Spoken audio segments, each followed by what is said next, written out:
এই বাংলাদেশি ছেলেটি প্রতিদিন হেঁটে হেঁটে স্কুল যেত আর এই ইন্ডিয়ান ছেলেটি নতুন সাইকেল নিয়ে স্কুলে যেত। একদিন এই বাংলাদেশি ছেলেটি হেঁটে হেঁটে স্কুল যাচ্ছে, এমন সময় এই ছেলেটির জুতো ছিঁড়ে গেল। এটি দেখে ইন্ডিয়ান ছেলেটি প্রচুর হাসছিল। সেটি দেখে বাংলাদেশি ছেলেটি মন খারাপ করে বাড়ি ফিরল এবং সমস্ত ঘটনা তার মাকে বলল। তার মা তার কথা শুনে অনেক কষ্ট পেলেন, তাই তিনি ভাবলেন তার ছেলের জন্য একটি সাইকেল তৈরি করবেন। তিনি কাঁঠাল দিয়ে সুন্দর একটি সাইকেল তৈরি করলেন।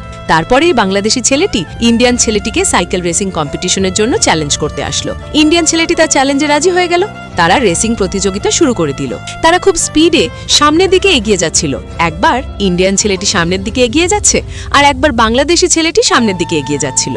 অবশেষে তারা একসাথে ফিনিশিং লাইন কোর্স করলো। তাই ইন্ডিয়ানরা বলছে আমরা জিতেছি আর বাংলাদেশিরা বলছে না আমরা জিতেছি। এখন বন্ধুরা আপনারাই বলুন, যারা ইন্ডিয়ান ছেলেটিকে জিতাতে চান তারা ভিডিওটি লাইক করে কমেন্টে ইন্ডিয়ান লিখুন, আর যারা বাংলাদেশি ছেলেটিকে